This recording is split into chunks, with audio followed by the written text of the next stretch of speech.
When we had last left Team Bald, they did a whole bunch of high-risk, high-reward reading involving a lot of the locked-away books that they found inside of the Sorceress Vault.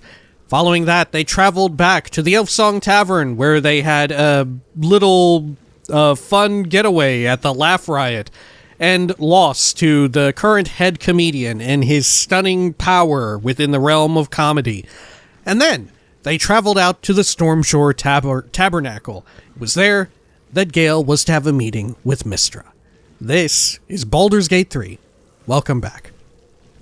Let's unhide that, and in between videos, I went and I checked, and indeed, it's working perfectly fine. Some folks were saying, well, okay, actually, it's not working perfectly fine, because my, gold donation situation is messed up, right? That is messed up.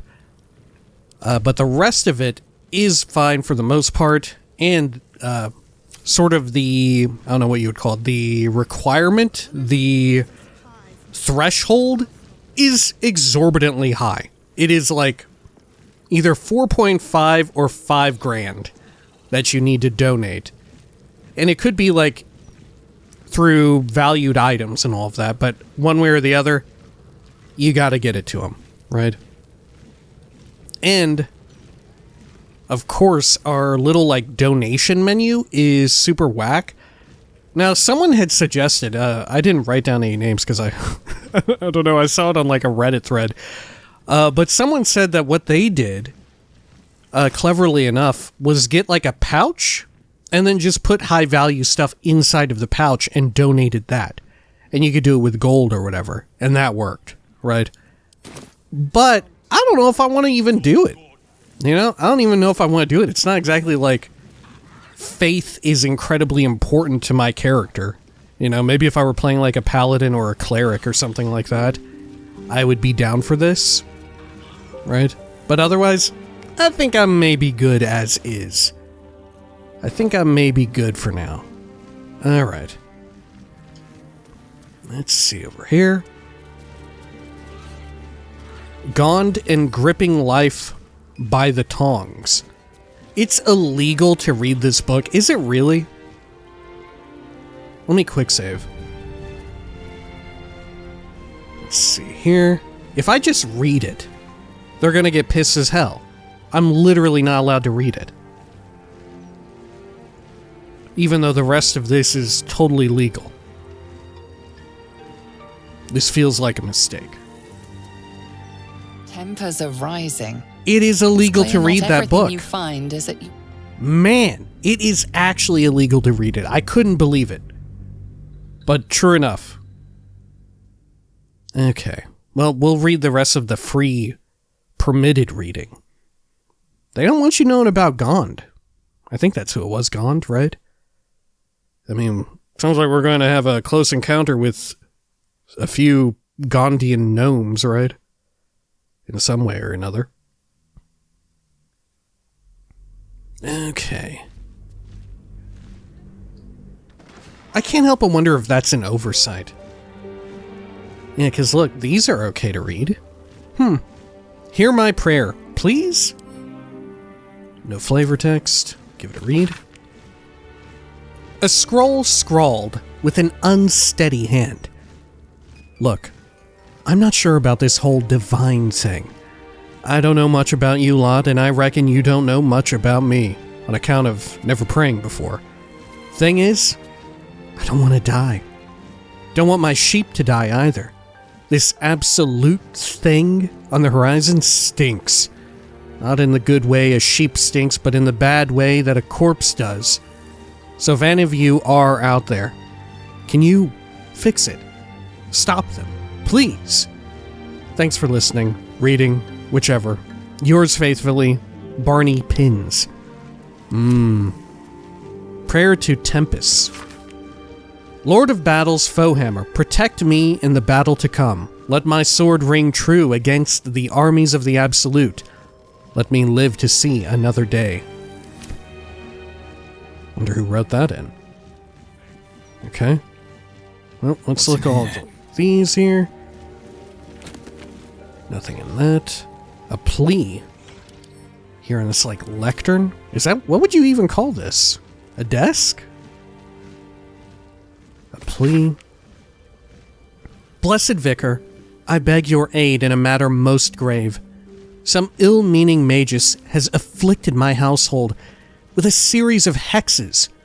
First, my eldest fell out of a tree and broke his arm. I thought nothing of it at first, but then my youngest broke her front tooth on the corner of her bed frame. What misfortune, I thought, when the very next day, I myself came down with a sweating fever so severe I could not hold a clay cup without dropping it. Please, Vicar, do what you can, through the grace of Helm, to cure whatever curse has plagued my home. I cannot take another tragedy. The Goodwife Sutton. Charter of Tabernacle Donations. We wish not to hide the generosity of the Gates Gathered Faithful. All donations are used in the upkeep of the Tabernacle and payment of its staff.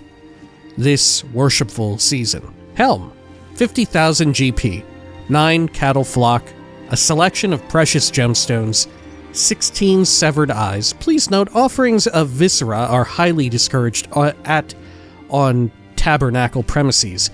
I guess that's the situation too.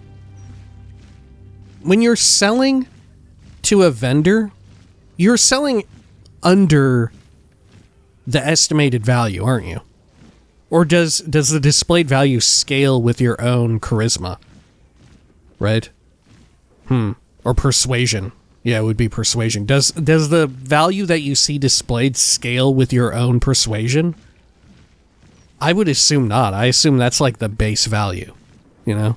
But maybe that's just because I'm coming from like a Elder Scrolls background more so than anything. But in that sense, better to, if you want to do it anyway, better to donate rather than sell your goods. You know, if you've accumulated a bunch of equipment after a big battle, better to just come here and donate all of it for the maximum valuation rather than sell it at a bit of a loss at a vendor. Right? Okay, Saluna, 47,000 GP. A shipment of magic lamps, 3 parlor mirrors, alabaster, wrought iron, and silver. More candles than we've been able to count. Thanks to her flock's generous donations to the Tabernacle's coffers, we are proud to announce a newly commissioned statue of the bountiful Timora. May her luck buy with you? I don't know, maybe that's a typo. I don't know. Maybe people actually do say that. More scrolls. Scroll of Invulnerability. Swift Or as my Globe feet of can carry me. Invulnerability. More books. Exile. Let's read it.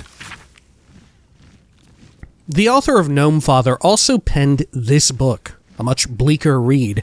Exile is full of sections like this. And with his stony features wrinkling in a snarl, Laduger, god of the Dwagar, growled. Divine protectors of Baldur's Gate, hear this humble plea. You hounds and dribbling dogs, I shall have you flayed. I shall string lutes from your guts. What a music shall fill my halls then. Hear me close, you mongrels and slobberers. Slavery is freedom. Freedom from difficult choice and from responsibility. When you enslave an elf, you enchain him to a bit of use. The simpering, knife-eared slug. You make him worth a damn. Now throttle that morality of yours and fetch me vassals. Oh my god, okay. Huh. Still breathing. So Laduguer is like a pro-slavery kind of god. I guess that explains why so many Dwagar were into it, because they must be like followers, I presume? At the very least, it's embedded in the culture. Oh, Gnome Father! Okay. The introduction of Gnome Father reads like this. Most splendiferous, gregarious, and overall duplicitous of gods, especially for the gnomes who embody those attributes quite cheerfully, is I think we read this before, right? Is Garl glitter gold? A favorite phrase deployed at gnomish parties and suppers comes from Garl's reply to the mad prophet Osterfeld, who promised Garl the moon, the sun, and all the glinting stars if he could only answer 3 riddles. To which Garl said, "Pull the other one. It has got bells on." Right. Yeah, and I still don't know what that means.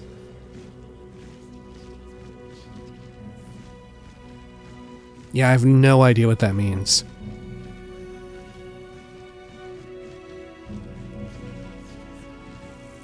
Yep, I don't know. Rows of books. Judge of the Damned.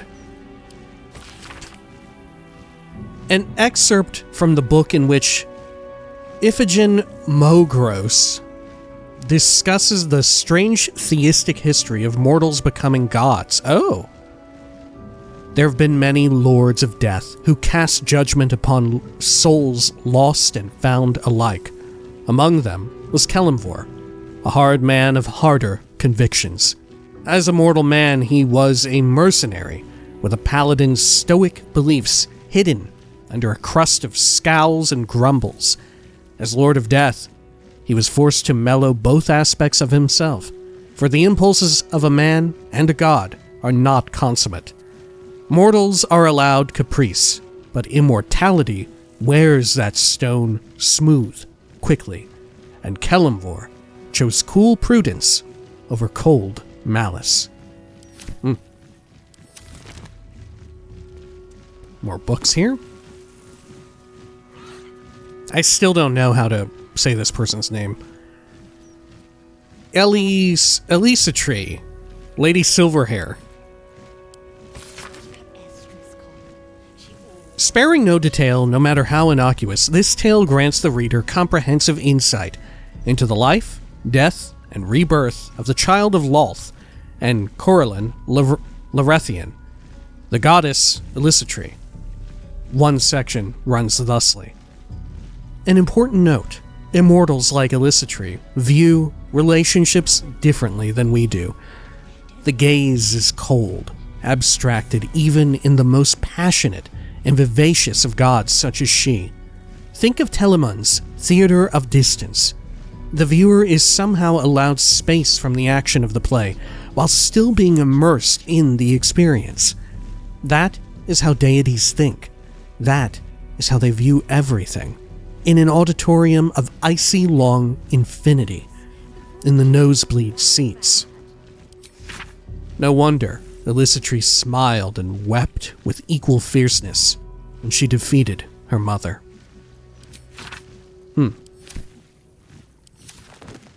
Okay. More scrolls. Oh, whoops. Sorry, Yes? Shahira. Nope. Just a misclick. Oh, household prayer. Oh, we maybe have read this one. Yeah. Lathander the Light, Seluna to guide, yada yada. How about this one? Nothing there. Okay, you know what? Let's check this eastern side of the room before we have a look at the, what do you call it? The statue there of Mystra. Teachings of Ilmater. A series of behavioral lessons as derived from the devotee's interpretation of the ascendancy of the god of suffering, life, and endurance, Ilmater. Some of it is wholesome, with an emphasis on gentleness and the alleviation of hardship. Some of it is a bit more dubious, such as the veneration of martyrs, above all living saints. Some of it is flatly weird, including some stuff about self-flagellation, which is not most people's idea of a good time. I think we've read that. A is for Azuth and other gods. 6. Have we read number 6? I don't know. It's short. Ilmater hears the martyr's cries, takes in ill and the oppressed. When one to help the other dies, then by Ilmater they are blessed. Yergel, or so it's often said, once gave away his bony throne. For Kelemvor he tracks the dead. Makes sure that dead souls do not roam. Kelemvor, Lord of the Dead, will take your hand when death arrives. Make sure souls are correctly led. to all their proper afterlives. I don't know that we had read that. At least things have stayed interesting. Okay, and then over here we'll read this one. Non-denominational prayer of peace. Examine it. No text. And let's read it. An in-progress draft of a new prayer to cast across the entire pantheon. It bears the heavy marks of repeated revision. O ye gathered gods, no too exclamatory. Hear my prayer, cast wide, O resplendent pantheon. Oh yeah, much better. I offer it among the multitude for a reason. There cannot be true peace without godly accord. This city, this land, is besieged, under threat by a force that takes a heretical claim to your divinity. Each and every one of you. History may well be marked... God, I'm trying to escape all the noises. History may well be marked by the clashes and bickerings of godly folk.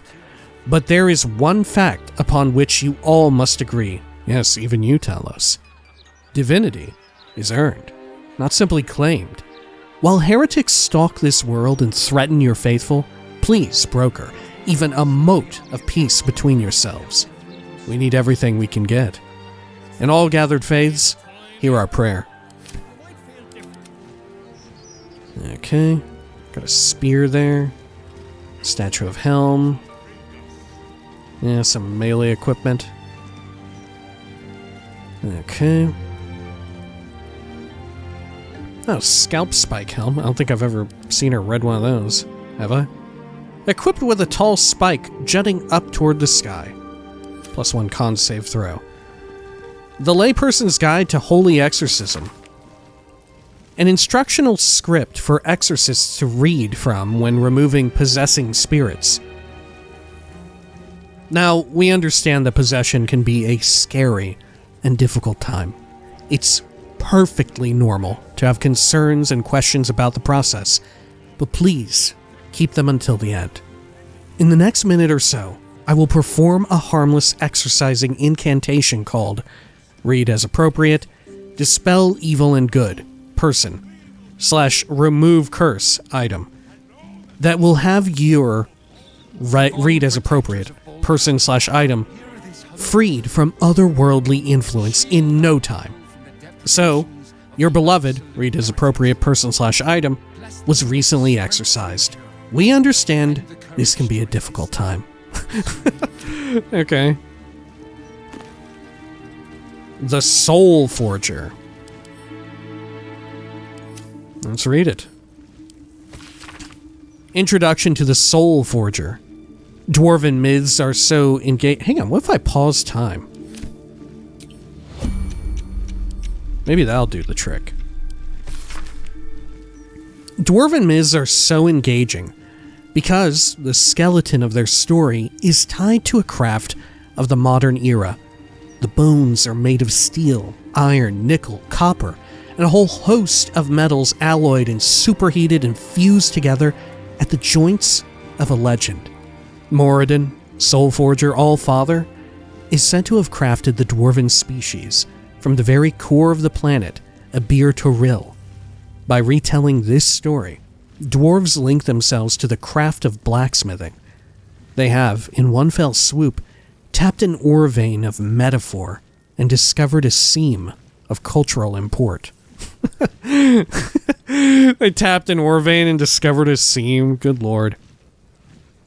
For dwarves are not born so industrious, so stoneworthy, so clever at geology. Rather, unlike the growth of long bushy beards, it is learned behavior. Okay. The Lessons of Helm. In this text you come across the bull-necked, hard-spined doctrines of the god Helm, as transcribed and interpreted by a paladin called Thou shalt not suffer the doom herring to live O'Reilly. He chose that name after being convinced that the Xanathar organization was not led by a many-eyed beholder monster, but by something called a doom herring. The doctrines are the usual religious fare. only mildly distinguished by Helm's focus on the provision of protection to those who need it, forming a shield of steel as well as sympathy for the meek and downtrodden. Okay, statue of Mystra. Anyway, this is Tyr. Mystra's on the other side of things. In progress essay. Thus, I wonder whether the following thesis might hold water. That as city life becomes more precarious as the marching armies menace the borders, that people will turn not to the gods who allowed this to happen, but to the dark entities who might have the power to stop it. I speak of the dead three, Bane, Bhaal, and Merkel. For when death threatens your door, who better than the god of living death to protect you?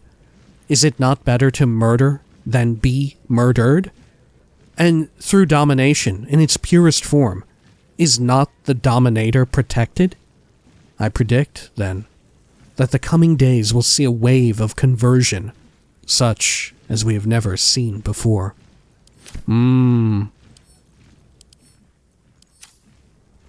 Okay. More scrolls here. Down below. Nope, nothing much. Let's take a look at these. Timora, Lady Luck. A list of oaths and sayings that ought to incur Timora's blessing, granting the speaker good luck. 1. By Lady Luck's smile. 2. Turntable Timora, I invoke thee. 3. By the rolling of my dice, please let these results be nice. Spin, spin, O fickle fate wheel. 5. Lady of the diamond glitter dice, mistress of good fortune, sovereign of luck, please have mercy on me, for fuck's sake. Okay. The Hound and the Hand. The lawful god Tyr lost his right hand to Kazel, the Chaos Hound, a devourer of souls and one of the primordial evils. A coalition... Is that why we fought some, like, demon dogs before? Is that what that's meant to be a nod to? Right, some, like, mysterious, creepy, evil, like, hellspawn dog... Not hellspawn, because that's something else. Right, but they're like, fucked up monsters. I don't know how else to say it without being unnecessarily specific, right? Or unintentionally specific. Anyway, in Act 2 stuff. A coalition of gods hell-bent on taking down Kazeph chased the Hound to the Barrens of Doom and Despair, and offered him a compact. If the Hound could break chains made by the smith god Gond, the gods would dissolve their union and leave Kazeph be. Kazeph was skeptical, but he agreed. So long as Tyr put his hand in the Hound's mouth, Tyr looked upon the slavering jaws, each tooth as long as a spear, and he agreed at once. Of course, Kazeph had not accounted for the strength of the chain, which was rooted in hellish Cocytus and blessed of the goddess of magic Mystra. Unable to break free, he bit Tyr's hand clean off, and Tyr sealed the bleeding stump and walked, one-handed, forevermore, as if it were a badge of honor, which indeed it was, and of boldness and courage besides.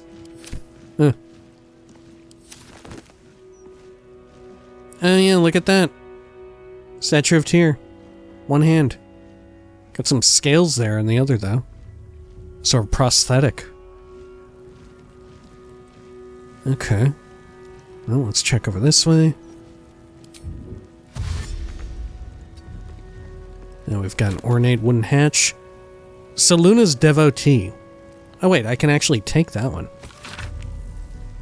This diary records the life of John Medolin. He suffered from lycanthropy, becoming a werebear at the advent of the full moon. Cured of his condition by a priestess of Saluna, John Medolin exchanged his claws for a greatsword and a cause. He would keep this priestess, her name Erlona, safe from all trouble on the highways and byways. Further, he would bear witness to her many miracles, for Erlona was a saint of the goddess, and gifted even more than he could have imagined. They never fell in love, though their friendship was quite something.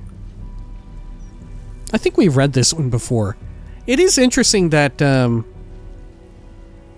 it was a priestess of Selûne, and werebear, right? Like, what's Selûne's involvement? Because, if she's the goddess of the moon, right? How is there any relation to, like, werewolves and werebears? Anything going on? And similarly like Lathander is like the god of the sun or something, right? Or at least the god of light. Who's most closely associated with the sun in this universe? And how does that correlate to, like, vampirism? Like, I feel as if having gods and goddesses associated with these celestial bodies and having creatures that also exist that have peculiar relationships to the celestial body's presence, I can't help but wonder, like, is there any interaction there? Is there more there than meets the eye? And similarly, there's, like, a goddess of, like, seas and stuff. How about, like, when tides go in and out? What about, like, merfolk? Stuff like that. Mother of halflings. I think we had read this one. Yeah. She knitted the werewolf men clothes, yeah. Okay. Oh wait, hang on. Maybe I want to take these. Yeah, I'm going to add these to wares. I'd read them both already. Blessings for the refugees. No flavor text. May all who come to the city gates be well, be safe. Let them find harbor within the city walls. Let their loved ones stay at their sides. Let the children stay in their mothers' and fathers' arms. Got some more scrolls here. Nothing in that.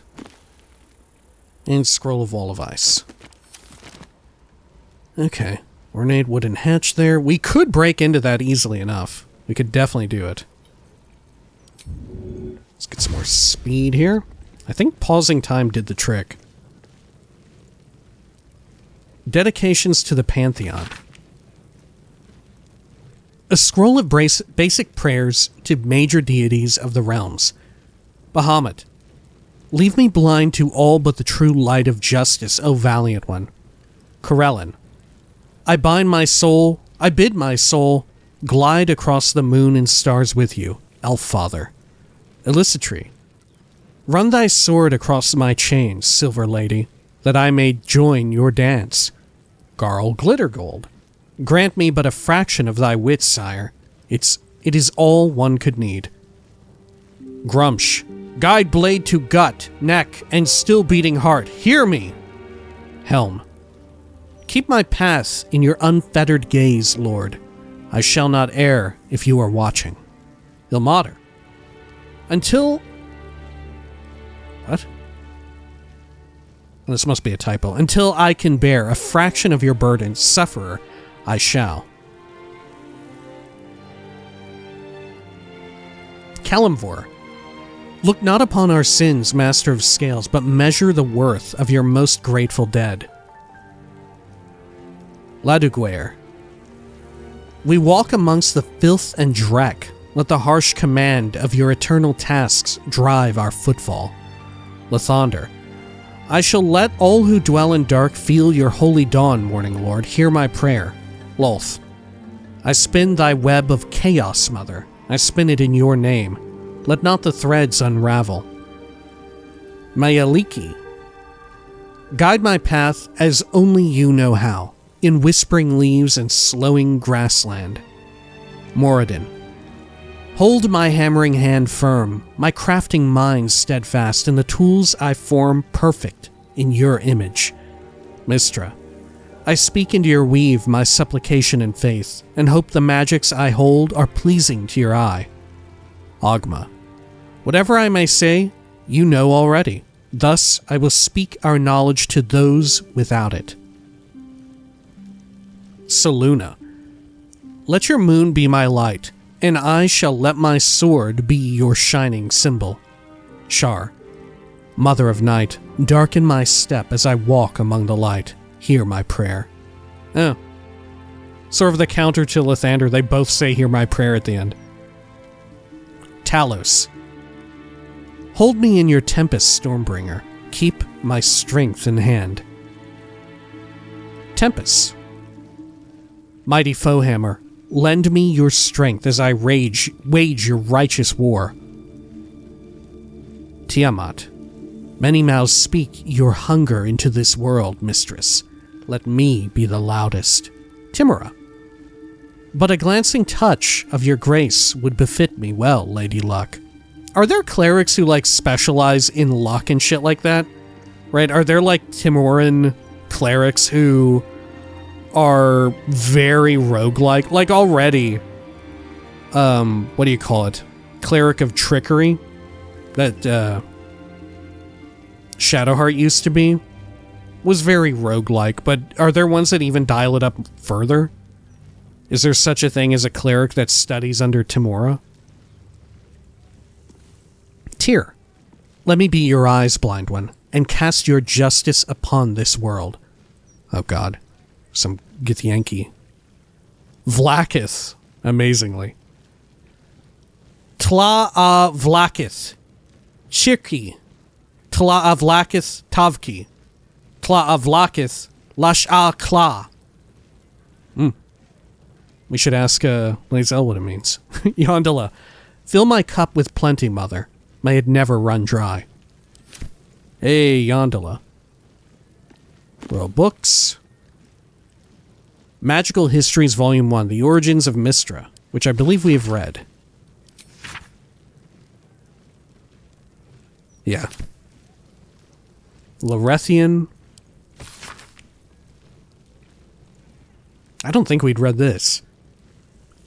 The Introduction to Larethian by Palmer Junisuga reads, It is no exaggeration to say that Corlin Larethian is the primary figure in the pantheon of elves. It is said that his tears mingled with those of Sehanine Moonbow actually created elves.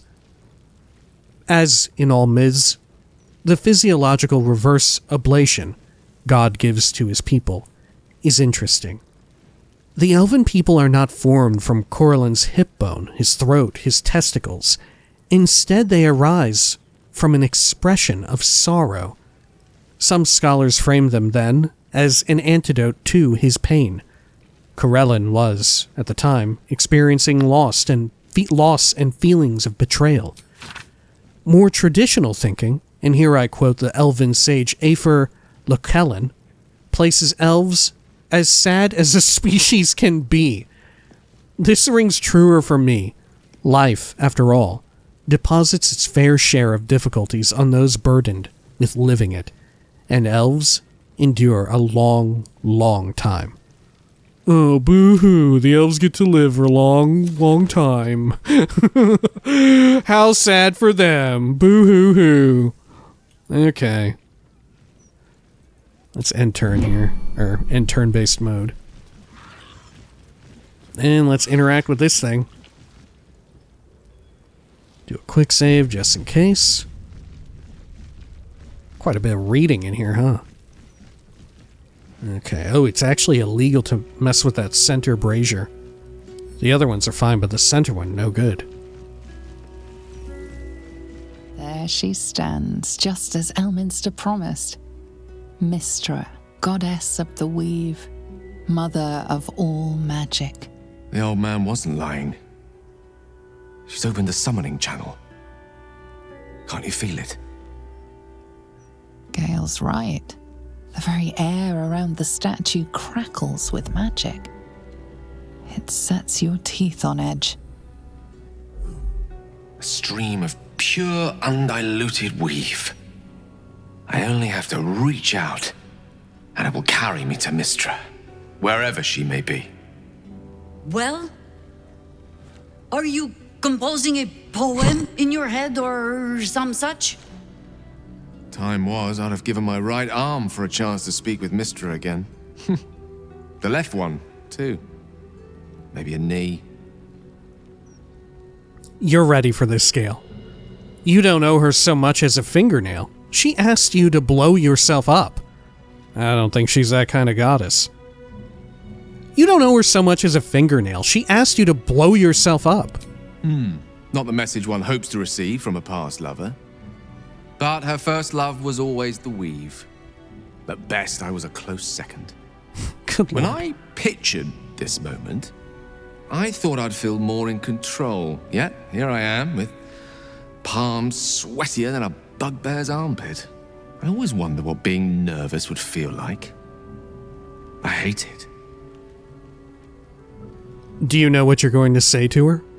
Of all the things to be nervous about, an audience with a goddess seems reasonable. Why do you care what she thinks of you?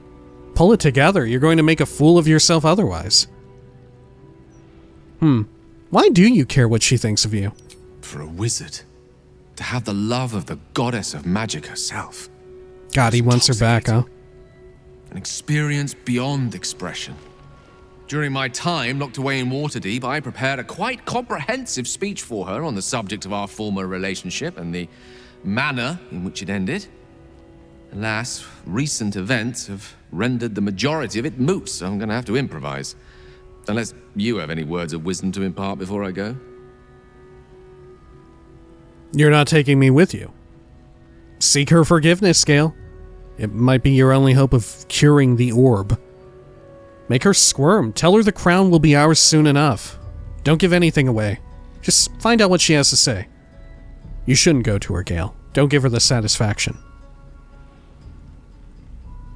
You're not taking me with you. I want to say that. The summoning channel Mystra has provided is one only I can enter.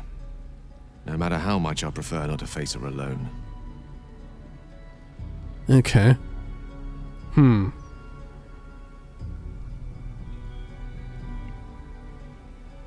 Okay. I would say don't give anything away. Just find out what she has to say. Right? Because there's no shot she would cure the orb. I don't think it would happen at all. Yeah. Don't give anything away. Just find out what she has to say. You'd make a fine 3-dragon anti-player, you know?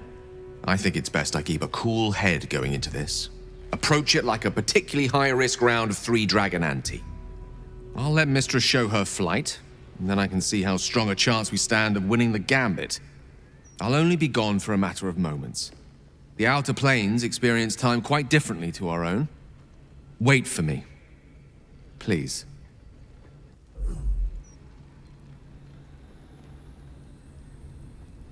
Okay.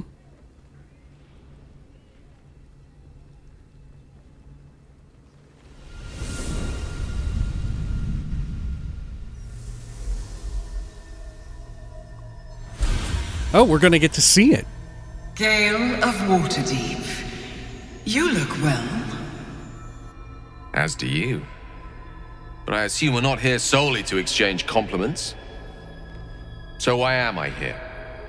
You discovered what lies at the heart of the Absolute, the crown of Karsus.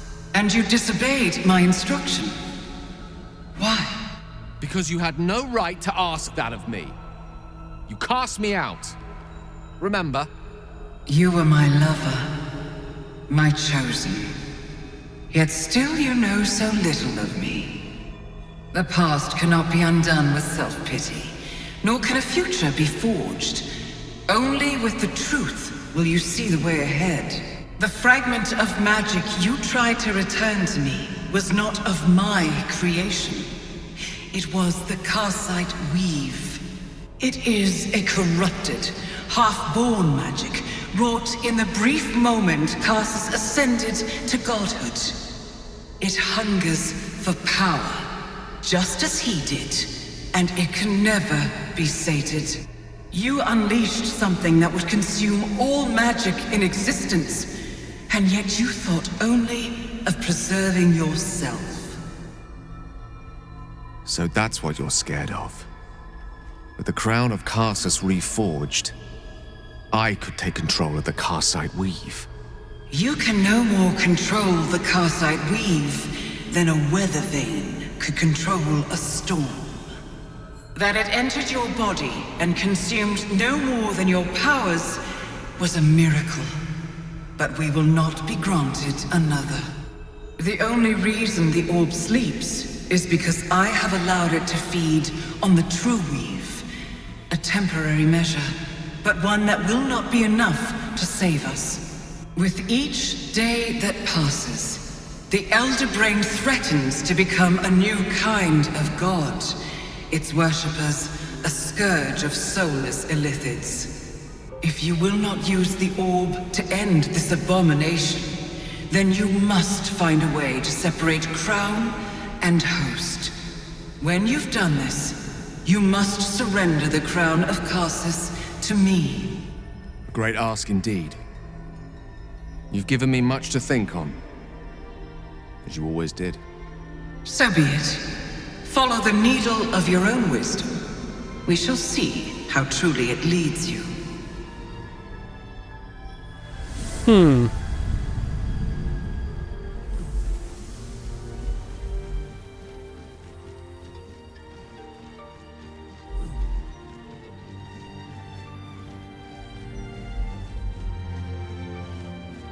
Okay. Let's look through a bit of that again. Let's see. Good. Got all of it here. Great. So, what is the relationship between, like, deities and people with souls? Is it that like, the pantheon, various deities, do have an interest in not permitting the absolute to exist because that would imply that nobody would have a soul anymore, right? Eventually, it would wipe everybody out who has a soul, and thus, do all, like, deities that exist in Forgotten Realms, do they all derive power in some way from, like, the supplication of mortals, or at least something that has a soul? You know? Is that why they have such concern with it? That it will render them powerless? I mean, regardless of... I mean, I'm sure that there are some like deities that are more goodly and are just interested in like, yeah, probably not a good idea to have everybody be soulless, right? Probably not a good idea to have everybody become like an illithid, you know? That's probably a little fucked up. But, you know, even more, I don't know, sinister deities have an interest in quelling the threat that is the absolute, because they do, as evil as they are, they still gain power or garner power from those who worship them, who have souls, right? Even as evil as you may be, you have an evil soul, right? So if you are an illithid, no soul, no power, no juice, right? Is that the thinking? But like I said, I'm not sure. It's kind of a shot in the dark because I'm not entirely sure, like, the correlation between, like, a deific entity and a soul that prays to them or, like, I don't know, worships them in some way or another. Huh. I mean, it does really sound like Mystra is just kind of, like, dead set on him not being in control of the Karsite weave, right? The big issue is that we don't necessarily know precisely where things went wrong for Karsus. You know, why did things spin out of control? Why could Karsus not, like, control the weave that Karsus created? Right?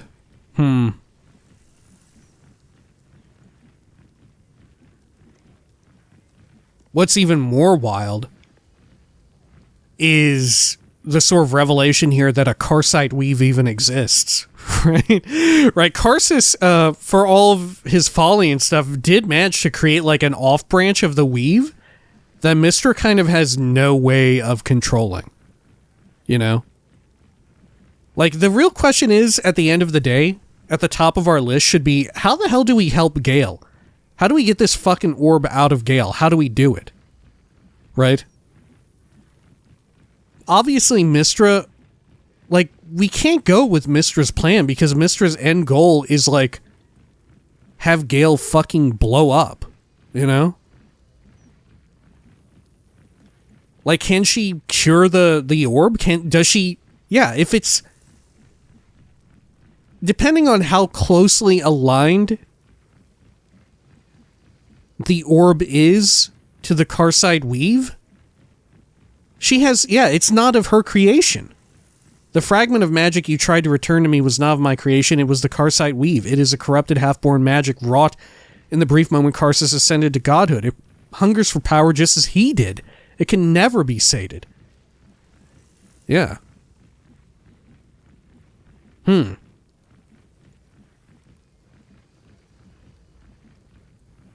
mean, even if... Yeah, so what would the point be? Even if Gale blew himself up, how would that end the orb? Would him doing that necessarily even end the orb? I don't think so. I think it's just Mystra being pragmatic to wield this weapon. Like, she has recognized Gale as sort of a weapon, the orb certainly, as a weapon that she can use against, like, a third party, the Absolute. It's not a solution for the orb at all, right? Would the orb not continue to exist and continue to, like, I don't know, suck up weave magic from whatever, like Mystra's weave, from the core weave?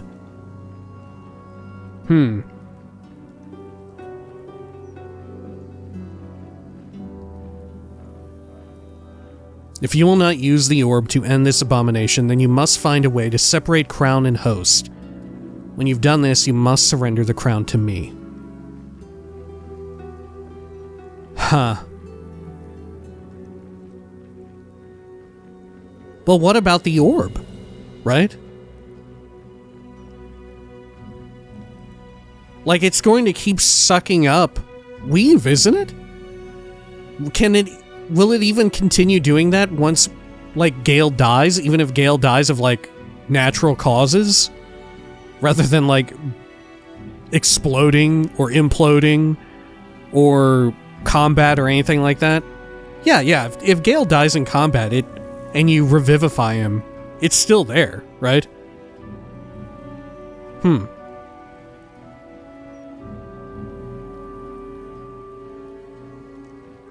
Yeah.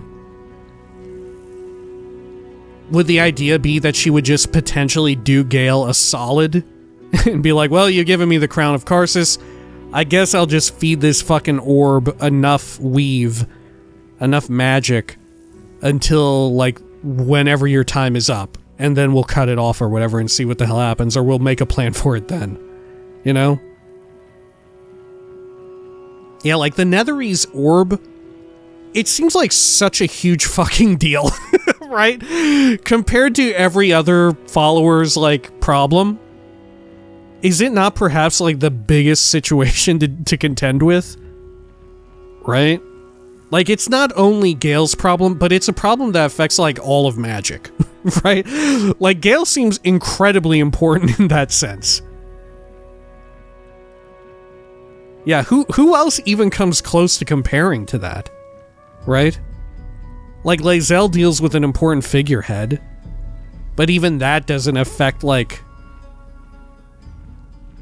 you know, literally every wizard, even people that you don't know, right? Lae'zel maybe comes the closest.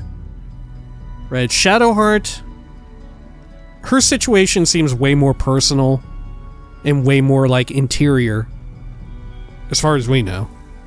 Karlach, similar situation. She's been wronged. She has, like, internal personal strife. Same goes for Astarion. For Will, same. I mean, I guess Will you could extrapolate into a city-wide bit of conflict, right?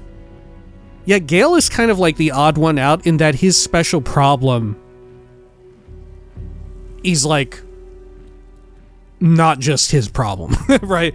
It is theoretically a lot of people's problems, the Netherese orb.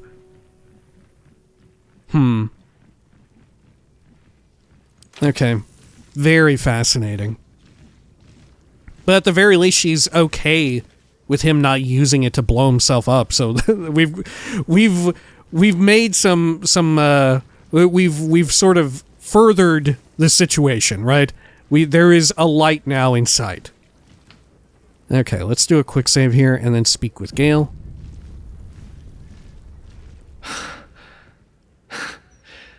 Back on mortal soil once more. I can't believe I saw her. After all this time. How do you feel now that you've done it? I'm not surprised her power felt overwhelming even from here. Yes, I'm sure it was very memorable. But did she tell us anything useful? How do you feel now that you've done it? Relieved. Drained. Proud of myself for summoning the courage to go to her in the first place. And, if I'm being totally honest, a bit lightheaded. As if it wasn't enough to have seen her again. She didn't exactly summon me there for small talk. The Karsite weave. Within me this whole time. I knew the orb was no ordinary ball of magic before it to be Karsus's malignant creation. Gods! How did I not see that? It's not your fault. You weren't to know. It's all too easy to miss things when we're blinded by desire. Because you acted the idiot and paid the price for it too.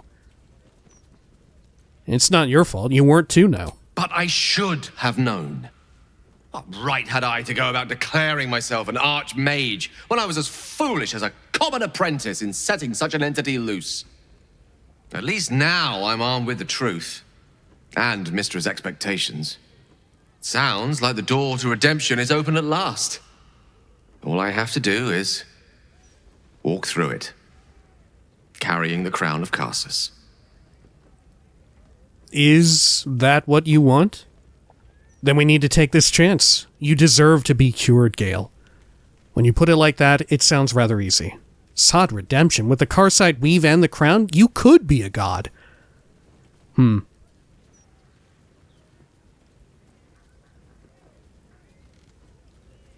I mean, she never said that his curing would be guaranteed or anything.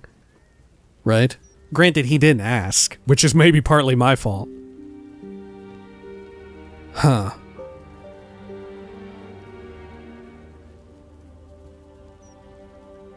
Part of me wants to ask, is that what you want? Right? But true enough, Gale does deserve to be cured of this, right? I don't know, I think I'm too morbidly curious to hear what he'll say if I ask, is that what you want? Right? Is that what you want? Perhaps.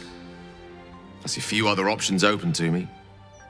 If I ever want to reclaim those parts of myself the orb snatched away. If I ever want to be me again. Aww. We're going to cure you, I promise. You're a great man, Gale, with or without the orb. A better incarnation of you, I hope, not the impulsive wreck who unleashed the orb in the first place. And what then? What will you do? I thought you more ambitious than this, Gale. Why settle for mortality when immortality is on the table? Yeah, you're a great man, Gale, with or without the orb. And with or without Mystra, right? I worry that Gale may be, and Mystra certainly is not helping in this regard, may be, like, operating under some expectation that if he does this, he may also get in her good graces again. When I feel like we might be just lucky enough to get him cured. Right. But we should definitely say you're a great man, Gale, because very clearly he is sort of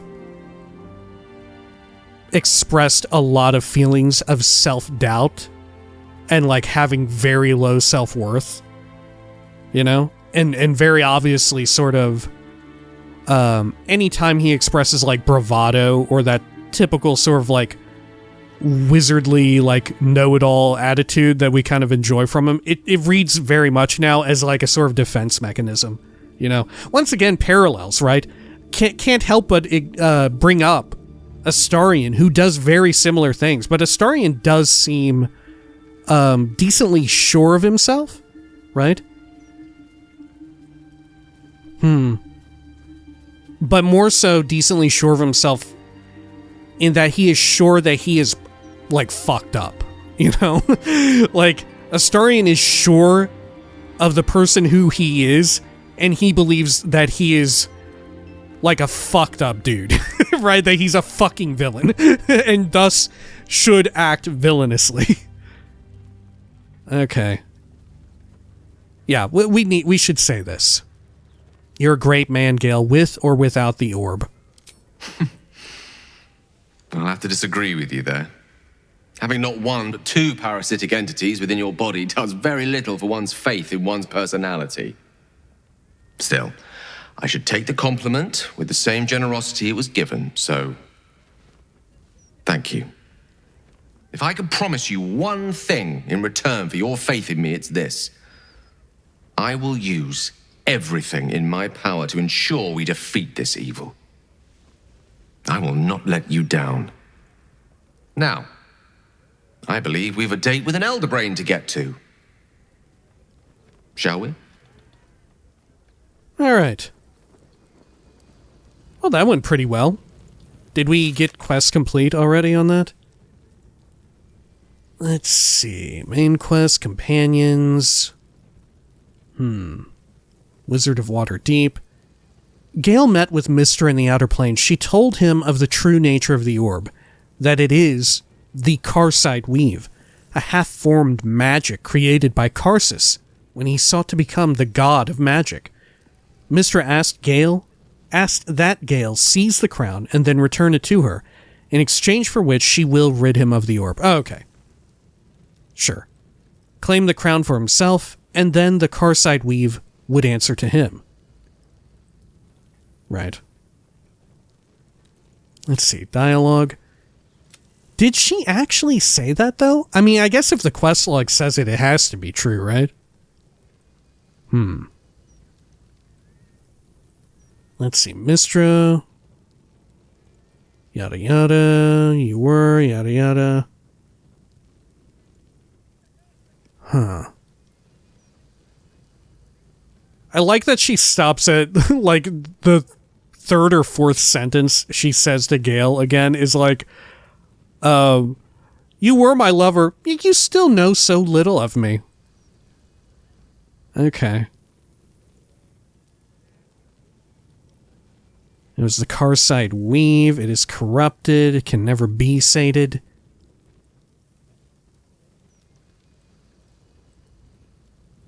Okay. That it entered your body and consumed no more than your powers was a miracle. Yeah, why did it do that?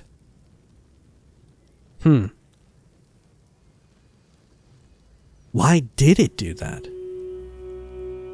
Surely it can't just be coincidence that it did that, right?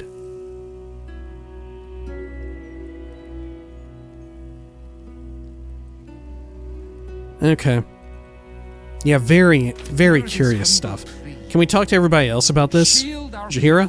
Far from me to judge Gale for playing coy with Mystra, but I will not be cleaning up whatever mess she makes of him for it. Okay. Karlach. Whoops. Wow. So that was Mystra. Oh, you got to see that Pretty too. spectacular stuff. But I think Gale was right not to agree to do her bidding, no questions asked. I respect the gods, but they don't always understand what they're asking of us. Maybe immortality makes it hard to know what it's like to be one of us piggies. Proud of Gale, though. It takes some man to hold his own in front of the divine.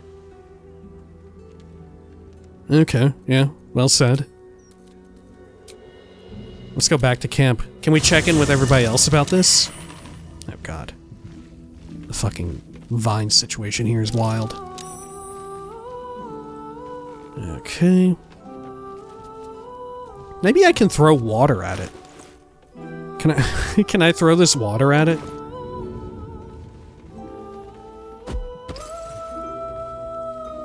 That didn't do anything. Scratch wanted it, though. Okay. Let's see. Astarion, any takes? So, Gale's hedging his bets with Mystra? I can't say I blame him. Who'd want to hold a power like the Crown of Karsus in their hands just to hand it to someone else? I know what my decision would be, but we're all different, of course. Okay, good talk. Mizora, do you have something to say about this? Ready and waiting. Okay, see ya. Is there a situation in which Mizora can become a party member? She is level 12. Right? Huh. Like, I don't know, just her dialogue right there was peculiar. Lae'zel? I do not trust Mystra to do right with the crown, but I think I trust Gale even less. He must give it to her when the time comes, or his lust for power might well consume him. Wow, a very hostile read of Gale, honestly. Okay. Over here. Shadowheart. Mystra has forsaken Gale entirely. A crushing blow. But he is strong enough to persevere, I think. Has she? I don't think she has. Shadowheart, did you just give me wrong dialogue again? Shadowheart, what world are you living in? I think a lot... Didn't she give me incorrect dialogue before, or was that somebody else? I think it was Shadowheart. Something is wrong with Shadowheart. If it was her again. Okay, Will? This crown seems too powerful and dangerous an object for mere mortals to possess. I agree. Too dangerous even for Mystra. But I would sooner trust it with a god than with Gale. Oh my god, poor Gale. God, okay, Will, I agree with you, but I probably wouldn't word it like that. I probably wouldn't say it quite like that. Okay. Alright. Well, good talk, everyone. How about this kid? And the cat, Grub. Please, don't look at me. God, this poor cat. Alright, Yenna? I brought my own pet. Yeah, okay. Sure. Well. Should we... Oh, let's at the very least... Let's swap out here. Who should I swap out? Should I swap out Gale or... Jaheira? Because they're a little redundant. I think we go get Astarion in place of Gale. What can I do for you, my friend? Okay, will you travel with us? If you lost a Gale could do with the rest. In that case, I'd be happy to tag along. Great. Okay, well, I think we'll wrap it up here for now, and when next we return, we will head on out and over, back here, to the... Well, I guess we'll just look around. Maybe we'll even break into this hatch. Right, maybe we'll see what's down there. Does it go into, like, the sewer level or something? That we had seen a touch of before? Perhaps. And there's a bunch of buildings back here, too. There's all manner of shops that we should investigate. There's just tons of crap going on here, right? It's incredibly dense. There's no shortage of things for us to look at. I almost feel as if, have I already forgotten something that I meant to go look at? Just as I had the laugh riot? I don't know. It's entirely possible. Alright, well, when next we return, we'll make more irrevocable mistakes. Until next time, please, take care of each other.